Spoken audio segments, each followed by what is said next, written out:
తెలంగాణ శాసనసభలో ప్రవేశపెట్టనున్న 2024-25 వార్షిక budget ప్రతులను CM Revanth రెడ్డికి అందజేసిన ఆర్థిక శాఖ మంత్రి బట్టి విక్రమార్క. ఈ కార్యక్రమంలో మంత్రి ఉత్తమ్ కుమార్ రెడ్డి, ప్రభుత్వ ప్రధాన కార్యదర్శి శాంతకుమారి. గత ప్రభుత్వం మద్యం కుంభకోణాలకు పాల్పడిందని ఏపీ సీఎం చంద్రబాబు ఆరోపించారు. అసెంబ్లీ సమావేశం సందర్భంగా ఆయన మాట్లాడారు. ఈడీ సహకారంతో సిఐడి ఎంక్వైరీ చేస్తున్నామన్నారు. కుంభకోణానికి పాల్పడిన వారికి కఠిన చర్యలు ఉంటాయన్నారు. ఈఎన్ఏ దగ్గర నుంచి, ఆల్కహాల్ సప్లైస్ అయిన దగ్గర నుంచి, డిస్టిలరీ దగ్గర నుంచి ఎంత వచ్చింది, ఎంత ఆఫ్లో పోయింది, ఇవన్నీ కూడా తరువుగా చేయాల్సిన అవసరం ఉంది. అందుకనే 5 సంవత్సరాలు లక్షల కోట్ల రూపాయలు నగదు అమ్మకాలు జరిగాయంటే, అది కూడా సొంత డిస్టరీస్ పెట్టుకొని చేశారంటే ఇది చాలా భయంకరమైన పెద్ద స్కామ్ ఇది. ఇవన్నీ కూడా మనం చూసినప్పుడు నాన్ డ్యూటీ పెయిడ్ లిక్కర్ ఎంత పోయింది, అవన్నీ ఉన్నాయి. ఫైనల్గా వాస్తవాలన్నీ బయట రావాలి. అందుకనే ఈ ప్రభుత్వం దీన్ని సిబిసిఐడి ఎంక్వైరీకి ఇస్తూ, అదే సమయంలో దీని అవసరమైతే ఈడీ సపోర్ట్ కూడా తీసుకోవడానికి పెద్ద ఎత్తున క్యాష్ ట్రాన్సాక్షన్ జరిగాయి కాబట్టి వారికి కూడా రెఫర్ చేస్తాం. అన్ని విధాల చర్యలు తీసుకుని మళ్ళా ప్రజల ప్రాణాలు కాపాడడానికి, ఈ రాష్ట్ర ఆదాయాన్ని ఏ విధంగా దుర్వినియోగం చేశారో అవన్నింటిపైన యాక్షన్ తీసుకోవడానికి ప్రభుత్వం సిద్ధంగా ఉంది. నిరుద్యోగుల సమస్యలను పరిష్కరించాలని బీఆర్ఎస్ నేతలు డిమాండ్ చేశారు. ప్లాకార్డు ప్రదర్శిస్తూ అసెంబ్లీ మీడియా పాయింట్ కు బీఆర్ఎస్ ఎమ్మెల్యేలు చేరుకున్నారు. నిరుద్యోగుల జీవితాలతో కాంగ్రెస్ ప్రభుత్వం చెలగాటం ఆడుతుందన్నారు. నిరుద్యోగులపై పోలీస్ జులుం, నిరుద్యోగులపై పోలీస్ జులుం, జాబ్ క్యాలెండర్ వెంటనే ప్రకటించాలి. కేంద్ర బడ్జెట్ లో తెలంగాణకు తీవ్ర అన్యాయం జరిగిందని మంత్రి పొన్నం ప్రభాకర్ అన్నారు. కేంద్ర బడ్జెట్ లో తెలంగాణ కేటాయింపులపై చర్చలో ఆయన మాట్లాడారు. మహేశ్వర్ రెడ్డి నేతృత్వంలో అఖిలపక్షాన్ని ఢిల్లీకి తీసుకుపోయి మన రాష్ట్ర ప్రయోజనాలు కాపాడుతుందన్నారు. తెలంగాణ రాష్ట్రంపై బీజేపీ కక్ష సాధింపు చర్యలకు పాల్పడుతుందని విమర్శించారు. హైదరాబాద్ లో కేంద్ర మంత్రిగా బరాబర్ మాట్లాడతాం. హైదరాబాద్ లో ఏం నిధులు తీసుకొచ్చినారని అడుగుతా ఉన్నాం. ఈ రోజు ఢిల్లీలో దోస్తే గల్లీలో కుస్తీ. ఇప్పటిదాకా మా మిత్రుడు ఇలా పుట్టినరోజు గౌరవ శాసనసభ్యులు అన్నారు. మేము చాలా గట్టి కొట్లాడినాం 10 ఏళ్ళు. ప్రతి బిల్లుల మద్దతు ఇచ్చారు. మా పార్టీ ఆనాడు కూడా చెప్పింది, ఢిల్లీలో దోస్తే గల్లీలో కుస్తీ. ఏం చేసినారు? ఇవాళ రాజకీయంగా తెలంగాణకు సంబంధించిన విషయం లోపల అన్యాయం జరుగుతుంటే ఎన్నడైనా అఖిలపక్షాన్ని తీసుకుపోయినరా? 2014 తెలంగాణ ఏర్పడిన నాడు 7 మండలాలతో పాటుగా సీలేరు ప్రాజెక్టుని ఇస్తే మీ కళ్ళ ముందట ఆర్డినెన్స్ తీసుకొని పోతే ఒక్కరోజు బంధుకు పిలిపించి, అంతకుముందేమో కాంగ్రెస్ మెడల్ వచ్చి తెలంగాణ తెచ్చినాను. మీరు 7 మండలాలు పోతే ఎందుకు చూస్తూ ప్రేక్షకుల్లాగా కూర్చున్నారని సభలో అడుగుతా ఉన్నాం అధ్యక్ష.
హర్షవర్ధన్ రాజు యొక్క ఉత్తర్వుల మేరకు ఎర్రచందనము గాంజా గురించి ఎక్కువ ఫోకస్ చేయండి, ఎటువంటి పరిస్థితుల్లో రవాణా చేయకూడదని చెప్పేసి చెప్పిన వల్ల నిన్న మాకు టీం ఫామ్ చేసేసి మాకు రావడానికి సమాచారం మేరకు మన పద్వేలు రూరల్ సిఐ విక్రమసింహ, అదేవిధంగా పద్వేలు రూరల్ ఎస్ఐ రవికుమారు వాళ్ళ ఆధ్వర్యంలో ఒక టీం బయలుదేరి రాబడిన సమాచారం మేరకు ఎస్పీవై నెల్లూరు జిల్లా రోడ్డుకు దక్షిణ వైపు ఉన్న రేగమానకుంట దగ్గర అక్కడ ఒక వెహికల్ పట్టుకోవడం జరిగింది. అక్కడ 4 మెంబర్స్ పట్టుకోవడం జరిగింది. దాంట్లో రసూలు, ప్రసాదు, చిన్న వీళ్ళందరూ కూడా యొక్క మరిపాడు మండలం, నెల్లూరు జిల్లా మరిపాడు గ్రామం అందరూ కూడా వీళ్ళు వచ్చేసి ప్రజెంట్ రసూలు, ప్రసాద్ అనే వాళ్ళు వచ్చేసి ఈ ఫారెస్ట్ వాచర్గా పనిచేస్తున్నారు. గతంలో చిన్నయ్య కూడా పనిచేసేవాడు ఈ యొక్క ఫారెస్ట్ వాచర్గా. అదేవిధంగా వింజమూరు సంబంధించిన రామదేవుడు కూడా నన్ను అరెస్ట్ చేశాము. మిగతా ముగ్గురు ఒక పారిపోయినారు, వాళ్ళు కూడా విచారిస్తున్నాము. అక్కడ ఒక అశోక్ లేలాండ్ వెహికల్ సంబంధించి 50 దొంగలు లగేజ్ రెడీ చేసుకొని వాళ్ళు ట్రాన్స్పోర్ట్ చేయడానికి సిద్ధంగా ఉన్నారు. అదేవిధంగా అక్కడ 2 మోటార్ సైకిల్ సీజ్ చేశాము, ఒక 6 మొబైల్ సీజ్ చేశాము. ఇది దాదాపు ఆ మోటార్ సైకిల్స్, ఆ దొంగలు 150 దొంగలు లేలాండ్ అవన్నీ కలిపి దాదాపు 21 లక్షల రూపాయలు యొక్క విలువ ఉంటుంది. ఇవన్నీ కూడా మేము స్వాధీనం చేసుకున్నాము. ముద్దని అరెస్ట్ చేసి ఈరోజు కూడా పంపిస్తున్నాము తిరుపతి కోర్టుకి. అరెస్ట్ కోర్టు సపరేట్ నుండి తిరుపతికి పంపిస్తున్నాము. ఇక మీద కూడా మేము ఈ యొక్క ఫారెస్ట్ సంబంధించి అయితే ఈ యొక్క మా ఎరచనకు సంబంధించి నిలబెడతాము. ఖచ్చితంగా పాత ఎరచనను కూడా వాళ్ళని నిలబెడతాము. 15% ఈ ఫారెస్ట్ సంబంధించి ఎరచనను రవాణా చేయడం, అదేవిధంగా వాళ్ళు కలిగి ఉండడం కానీ పనిచేస్తాము. కఠినంగా చర్చించుకున్నాం. వనపర్తి జిల్లా కేంద్రంలో కల్వకుంట్ల తారక రామారావు 48వ బర్త్డే సందర్భంగా బీఆర్ఎస్ నాయకులు ప్రభుత్వ జనరల్ హాస్పిటల్లో రోగులకు పండ్లు, బ్రెడ్లు పంపిణీ చేశారు.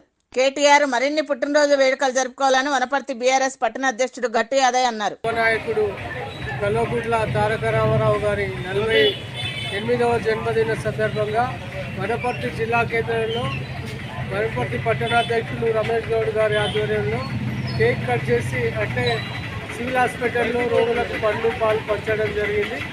మరి బలిదశ ఉద్యమంలో కేటీఆర్ గారి పాత్ర చాలా అమోఘమైంది.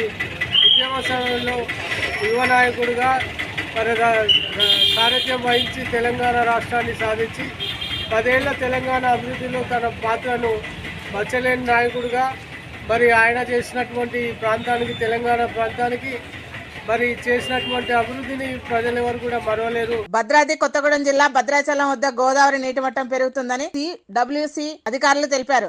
నిన్న క్రమక్రమంగా తగ్గుతూ వచ్చిన గోదావరి ఈ రోజు ఉదయం స్వల్పంగా పెరుగుతున్నట్టు చెప్పారు.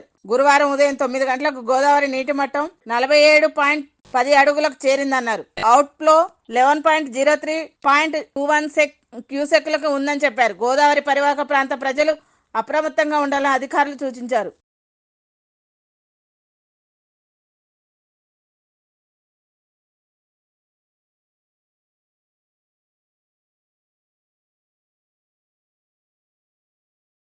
భద్రాద్రి జిల్లాలోని ప్రభుత్వ వైద్యశాలపై జిల్లా కలెక్టర్ జితేష్ పాటిల్ దృష్టి సారించారు. జిల్లా కేంద్రంలోని కొత్తగూడెం రామవరంలోని మాతా శిశు ఆరోగ్య కేంద్రంను ఇల్లెందు ప్రభుత్వ వైద్యశాలను ఆకస్మికంగా తనిఖీ చేశారు. వైద్యశాల సూపరింటెండెంట్ హర్షవర్ధన్ రెడ్డికి పలు సూచనలు చేశారు. అత్యవసరమైన వైద్య పరికరాలు త్వరలోనే ఏర్పాటు చేస్తామన్నారు.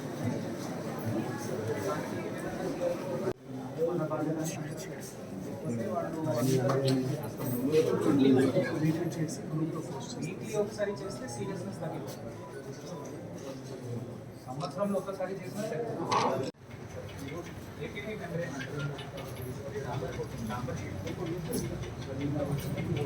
దేశంలో మనమంతా ధైర్యంగా స్వేచ్ఛగా జీవించగలుగుతున్నామంటే అది భారత సైన్యం దయ వల్లే. తమ ప్రాణాలను పణంగా పెట్టి మనల్ని కంటికి రెప్పలా కాపాడుతున్నారు. భారత సైనికులు వారి ధైర్య సాహసాల గురించి ఎంత చెప్పుకున్నా తక్కువే.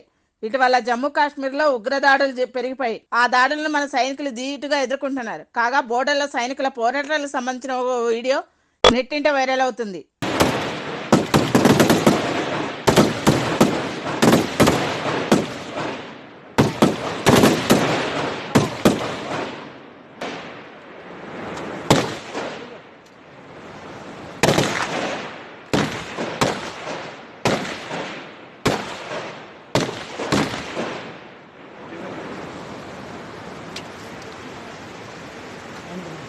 పెండింగ్ లో ఉన్న స్కాలర్షిప్ ఫీజు రియంబర్స్మెంట్ విడుదల చేయాలని పీడీఎస్ జిల్లా కార్యదర్శి మస్తాన్ ప్రభుత్వాన్ని డిమాండ్ చేశారు. ఖమ్మం నగరంలోని ఉమెన్స్ కళాశాల నుండి ఎంఆర్ఓ కార్యాలయం వరకు పీడీఎస్ విద్యాసంఘం ర్యాలీ నిర్వహించారు. ఖమ్మం నగరంలో ఉమెన్స్ కళాశాలలో చదువుతున్న విద్యార్థులకు సరైన రూమ్స్, బాత్రూమ్స్ లేక అనేక సమస్యలు ఎదుర్కొంటున్నారు.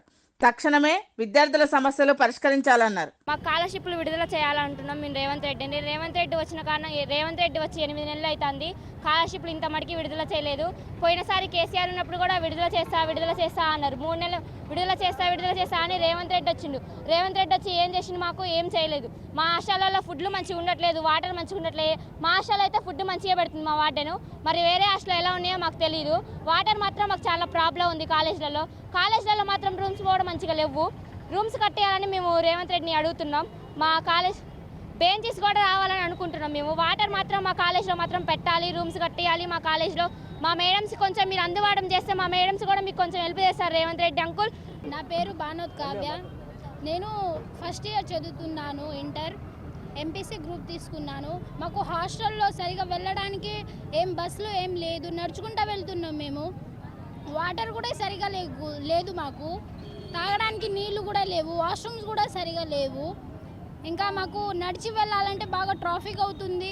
ఎక్కడైనా ఏమైనా జరిగేది కూడా తెలియదు మాకు. హాస్టల్లో వాటర్స్ కూడా మంచిగా రావట్లేదు, బాత్రూమ్స్ కూడా మంచిగా లేవు, ఫుడ్ కూడా మంచిగా లేదు, ఫుడ్ మంచిగా పెట్టట్లేదు మాకు. ఇంకా రూమ్స్ కూడా మంచిగా లేవు, వాష్రూమ్స్ కూడా బాగలేవు, మాకు కరీస్ కూడా బాగలేవు. మాకు చాలా ఇబ్బందిగా ఉంది సార్. ఎవరైనా ప్లీజ్ మాకు హెల్ప్ చేయండి, మాకు బాగా ఇబ్బందిగా ఉంది. నా పేరు మస్తాన్, పీడీఎస్యు ఖమ్మం జిల్లా ప్రధాన కార్యదర్శిని.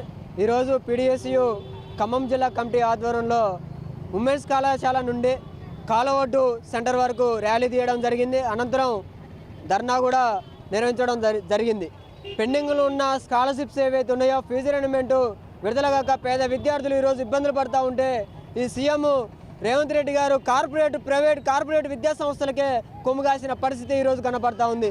ప్రభుత్వ విద్యా సంస్థలలో చదువుకోవాలంటే ఈరోజు ఉమెన్స్ కాలేజీ, ప్రధానంగా ఉమెన్స్ కాలేజీలో సరిపడిన గదులు లేవు. దగ్గర అందులో 1000 పైగా విద్యార్థులు చదువుకుంటా ఉంటే ఈరోజు గదులు సరిపోక ఆడపిల్లలు ఇబ్బంది పడుతూ ఉన్నారు. హాస్టల్స్ కూడా అదే పరిస్థితి ఉంది. సీఎం రేవంత్ రెడ్డి గారు ఏదైతే హామీలు ఇచ్చినో హామీలను నెరవేర్చాలని, ప్రధానంగా విద్యారంగానికి 30% నిధులు కేటాయించాలని ఈ రోజు నుంచి కూడా బడ్జెట్ సమావేశాలు జరగబోతా ఉన్నాయి. బడ్జెట్ సమావేశాల్లో విద్యారంగానికి 30% నిధులు కేటాయించకపోతే మాత్రం భవిష్యత్తులో గత ప్రభుత్వానికి ఎలా అయితే బుద్ధి చెప్పినావో ఈ ప్రభుత్వానికి కూడా బుద్ధి చెప్తామని చెప్పి సందర్భంగా సీఎం రేవంత్ రెడ్డి గారికి మేము తెలియజేస్తా ఉన్నాం. కానీ ఖమ్మం జిల్లాలో ప్రధానంగా నడివొట్టునున్న ఉమెన్స్ కాలేజీలో 1000 పైగా విద్యార్థులు చదువుకుంటా ఉంటే ఈరోజు గదులు సరిపోక, బాత్రూమ్స్ లేక, వాటర్ సౌకర్యం లేక ఈరోజు ఇబ్బందులు పడతా ఉంటే జిల్లా డిఐఓ కావచ్చు, కలెక్టర్ కావచ్చు ఏమి స్పందించకుండా ఈరోజు వాళ్ళు కాలయాపన చేస్తూ ఉన్నారు. తక్షణమే ఖమ్మం జిల్లాలో విద్యారంగ సమస్యలు పరిష్కరించాలి. అద్దె భవనాలతో నడుపుతున్న హాస్టల్స్, గురుకులాలు ఏవైతే ఉన్నాయో సొంత భవనాలను ఏర్పాటు చేయాలి. గురుకులాల్లో విద్యార్థులు ఈ రోజుకి పురుగులతో అన్నం తింటున్నా ఏమి పట్టించుకోకుండా ఈరోజు ఇక్కడ ఉన్న జిల్లాధికారులు నిద్రపోతున్న పరిస్థితి ఖమ్మం జిల్లాలో కనపడతా ఉంది. స్పోర్ట్స్ అథారిటీ చైర్మన్ గా బాధ్యతలు చేపట్టిన శివసేనారెడ్డికి వనపర్తి కాంగ్రెస్ నేతలు ఘనంగా స్వాగతం పలికారు. ఎమ్మెల్యే మేఘారెడ్డి ఆధ్వర్యంలో సభ ఏర్పాటు చేశారు. తమ ప్రభుత్వం ఇచ్చిన బాధ్యతలను తప్పకుండా నెరవేర్చుతానని శివసేనారెడ్డి అన్నారు.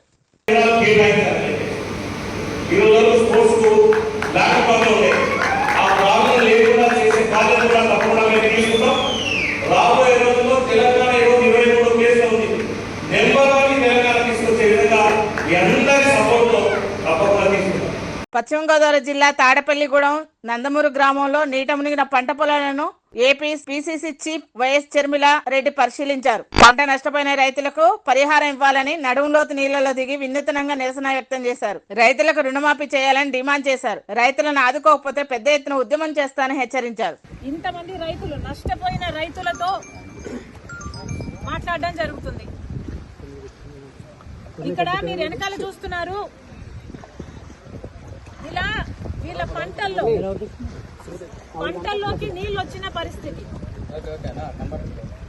ఈ పరిస్థితి కేవలం ఈ గ్రామానికి చెందే 500 ఎకరాలు.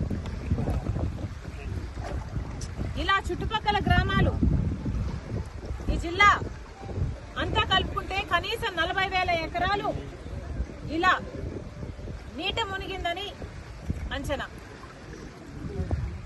మరి రైతులు ఇంతగా నష్టపోతుంటే ఏ ప్రభుత్వానికైనా ఎందుకు కనిపించడం లేదు? ప్రతి రైతు ఇక్కడ చెప్తున్నారు, అమ్మా ప్రతి ఒక్కరికి కనీసం 14,000 రూపాయలు ప్రతి ఎకరాకి పెట్టుబడి అయింది. చాలా మంది కౌలు రైతులము, అప్పు తెచ్చుకొని పెట్టినాము. కనీసం ఒక్కొక్కరికి 2 లక్షలు అన్న అప్పు ఎంతుందన్నారు? కనీసం లక్షల్లో వీళ్ళకి అప్పు ఉంది. కనీసం 2 లక్షలు ప్రతి రైతుకు ఇక్కడ అప్పు ఉంది. మరి ఇలాంటి పరిస్థితుల్లో ప్రభుత్వాలు ఏం చేస్తున్నాయో సమాధానం చెప్పాల్సిన అవసరం ఉంది. వీళ్ళందరూ ఇక్కడ నేను రాగానే అమ్మ మా పొలాలు ఎంతగా మునిగిపోయాయో చూడమ్మా అని వాళ్ళందరూ నీళ్ళల్లో దిగి మరి వాళ్ళ కష్టాలు చెప్పుకునే ప్రయత్నం చేశారు. అందుకే నేను కూడా నీళ్ళల్లో దిగి వాళ్ళ కష్టాలకు రావాల్సిన అటెన్షన్, రావాల్సిన నష్టపరిహారం కోసం ఈరోజు కాంగ్రెస్ పార్టీ కూడా వాళ్ళ కష్టాలలో భాగం పంచుకోవడానికి ఈరోజు మేము కూడా నీళ్ళలో దిగి మాట్లాడుతున్నాం. ప్రభుత్వాలు కళ్ళు తెరవాల్సిన అవసరం ఉంది. పక్క రాష్ట్రంలో రేవంత్ రెడ్డి గారు రుణమాఫీ చేశారు. ఇక్కడ రైతులు కూడా అమ్మా మాకు రుణాలున్నాయి, మాకు కూడా రుణమాఫీ అవసరము అని ప్రాధేయపడుతున్నారు. చంద్రబాబు గారికి చెప్తున్నాము, చంద్రబాబు గారు కాంగ్రెస్ పార్టీ కనుక అధికారంలోకి వచ్చుంటే తెలంగాణలో మాదిరిగానే ఇక్కడ కూడా 2 లక్షల వరకు రుణమాఫీ చేసే వాగ్దానం మేము ఇచ్చాము. కానీ మీరు ఇవ్వనంత మాత్రాన చెయ్యకూడదు అని రూల్ ఎక్కడా లేదు. రాజశేఖర్ రెడ్డి గారు రుణమాఫీ చేస్తాను అని వాగ్దానం ఇవ్వకుండానే, మేనిఫెస్టోలోనూ పెట్టకుండానే రుణమాఫీ చేసిన గొప్ప మహానేత రాజశేఖర్ రెడ్డి గారు. చంద్రబాబు గారు కూడా రైతులను ఆదుకోవాల్సిన అవసరం ఉంది అని కాంగ్రెస్ పార్టీ డిమాండ్ చేస్తుంది. ఇక్కడ రైతులు చెప్తున్న పరిస్థితి అయితే దారుణంగా ఉంది. అమ్మా ప్రతి సంవత్సరము ఇక్కడ నీళ్లు ఇలాగే పొంగి పొర్లుతున్నాయి. ఎర్రకాలువ పైనుంది, ఎర్రకాలువలో మరమ్మతులు జరగలేదు, మోడర్నైజేషన్ ఏ కెనాల్స్ లోనూ జరగలేదు. అక్కడ గనక పూడికలు తీసునుంటే మాకు ఇన్ని నీళ్లు రాకపోయేవి, ఇంత దారుణంగా పరిస్థితి ఉండేది కాదు అంటున్నారు. మరి గత ప్రభుత్వం వైసీపీ ప్రభుత్వం, జగన్మోహన్ రెడ్డి గారు ముఖ్యమంత్రిగా ఉన్నారు. జలయజ్ఞంలో రాజశేఖర్ రెడ్డి గారు రైతుల పక్షపాతి అని నిరూపించుకుంటే, జలయజ్ఞంలో రాజశేఖర్ రెడ్డి గారు మిగిల్చి వేసిన ప్రాజెక్టులన్నీ 6 నెలల్లో పూర్తి చేస్తానన్న జగన్మోహన్ రెడ్డి గారు 6 నెలల్లో పూర్తి చేయకపోగా కనీసం ఉన్న ప్రాజెక్టులకు కూడా కనీసం మరమ్మతులు చేయలేదు. గేట్లు ఊడి తేలిపోతున్నా పట్టించుకోలేదు. ఆఖరికి పూడికలు కూడా తీయలేదు. కట్టెడు మత్తి కూడా ఎత్తి పోసిన పాపాన పోలేదు. కాబట్టే ఈరోజు ఇంతగా నీళ్ళు వచ్చాయి అని ఈ రైతులు చెప్తున్నమాట. బద్వేల్ నియోజకవర్గంలో భూ కబ్జాలపై ప్రభుత్వ విచారణ చేపట్టాలని సిపిఐ జిల్లా కార్యదర్శి గాలిచంద్ర డిమాండ్ చేశారు. సిపిఐ ఆధ్వర్యంలో భారీ ర్యాలీ నిర్వహించి స్థానిక ఆర్డీఓ కార్యాలయంలో నిరసన వ్యక్తం చేశారు. ఈ సందర్భంగా గాలిచంద్ర మాట్లాడుతూ వైసీపీ ప్రభుత్వ హయాంలో 1000 ఎకరాల భూములను నకిలీ పట్టాలతో ఆన్లైన్ చేయించుకున్నారని ఆరోపించారు. భారత కమ్యూనిస్ట్ పార్టీ ఆందోళన కార్యక్రమాన్ని చేపట్టింది. ఈ సందర్భంగా బద్వేలు నియోజకవర్గంలో ఉన్నటువంటి విలువైనటువంటి ప్రభుత్వ వంక, వాగు, చెరువు, రస్తా, అసైన్డ్, దేవాదా, ఈనా, వక్ఫ్ బోర్డు ఏ ఒక్క భూమి వదలకుండా ఆక్రమించి అమ్ముకుంటున్నటువంటి వైకాపా నాయకుల భూ కబ్జాల పైన జ్యుడిషియల్ ఎంక్వైరీ నిర్వహించి ఆ స్థలాలను పరిరక్షించి అర్హులైనటువంటి పేదలందరికీ కూడా ఇంటి స్థలాల కోసం, సాగు భూమి కోసం, ప్రజా ప్రయోజనాల కోసం కేటాయించాలని చెప్పి డిమాండ్ చేస్తూ ఉన్నాం. ఇవాళ బద్వేలు నియోజకవర్గంలో మొదలు పెడితే, కలసబాడు నుంచి మొదలు పెడితే అట్లూరు మండలం వరకు, ఇవాళ గోపవరం నుంచి మీ కోడూరు వరకు ఏ మండలంలో చూసినా కూడా వాళ్ళ వైసీపీ నాయకులు భూములు కబ్జా చేసేటువంటి పరిస్థితి చూస్తూ ఉన్నాం. కాశీనాయన మండలంలో శ్రీనివాసు రెడ్డి అనే వ్యక్తి ఈ రాష్ట్రానికి సంబంధించినటువంటి వ్యక్తి కాదు. ఎక్కడో హైదరాబాద్లో ఉంటాడు ఆయన. 100 ఎకరాలు ఆక్రమించుకు సావిశెట్టిపల్లిలో శ్రీనివాసులు అనే వ్యక్తి 100 ఎకరాలు ఆక్రమించుకుంటాడు. కలసబాడు మండలంలో గురువిరెడ్డి అండ్ బ్యాచ్ ఆక్రమించుకొని చుట్టూరు ఫెన్సింగ్ వేసుకుంటారు. పూర్వామిల్ల మండలంలో విలువైన స్థలాలు ఆక్రమించుకున్నా ఇవాళ గోపవరం మండలంలో అనేకమైనటువంటి గోపవరం తహసీల్దార్ కార్యాలయం ముందరే ఆక్రమించుకొని అమ్ముకుంటా ఉంటే చోద్యం చూస్తూ ఉన్నారు. ఇవాళ బద్వేలు మండలంలో మడకలవారిపల్లి నుంచి కొత్తపల్లి వరకు ఎక్కడ చూసినా కూడా భూములను చుట్టూరు ఫెన్సింగ్ వేసుకుంటా ఉన్నారు.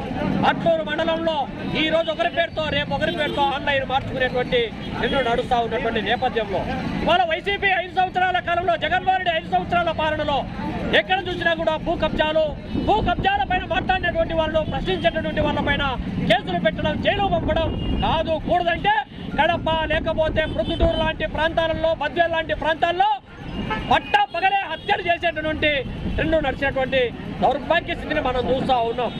ఈ క్రమంలో ఇంకోవైపు జగన్మోహన్ రెడ్డి అరికట్టాల్సినటువంటి పాత్ర నుంచి పక్కకు తప్పుకొని ఏకకాలంలో 3 చట్టాలు ఈ సర్వే పేరుతో ప్రొహిబిటెడ్ యాక్ట్ ఏదైతే నిషేధిత భూముల జాబితాలో ఉండడానికి కావలసినటువంటి చట్టం 22A యాక్ట్ ఏదైతే ఉందో దాన్ని చట్ట సవరణ చేయడం, దాంతో పాటు ల్యాండ్ టైటిలింగ్ యాక్ట్ అనేటువంటి ఈ 3 చట్టాల మాటల ఈ రాష్ట్రంలో ఉన్నటువంటి పేదల చేతిలో, ఎస్సీ, ఎస్టీ, బీసీ, మైనార్టీల చేతుల్లో ఉన్నటువంటి భూములన్నీ కూడా కబ్జాదారుల చేతుల్లోకి మార్చుకోవడానికి, లీగలైజ్ చేసుకోవడానికి కావలసినటువంటి కుట్రలు, కుతంత్రాలు ఏవైతే ఉన్నాయో ఆ విధానాలన్నింటినీ కూడా ఈ రాష్ట్ర ప్రజలు తిప్పి కొట్టినటువంటి నేపథ్యంలో అధికారంలోకి వచ్చినటువంటి తెలుగుదేశం ప్రభుత్వం ఏమంది పెట్టినటువంటి ప్రయత్నం చేస్తే ఈ ఉద్యమాన్ని కడప జిల్లా వ్యాప్తంగా తీసుకుపోతామని చెప్పి ఎత్తనేస్తున్నాం. ఈరోజు కొంతమంది భూ కబ్జాదారులు అధికార పార్టీ ఇప్పుడు మళ్ళా వచ్చి చెప్తున్నారు మాకు అక్కడ భూమి ఉంది, ఒక ఆయన చెప్తారు రామచంద్ర రెడ్డి అని చెప్పి ఒక ఆయన చెప్తాడు.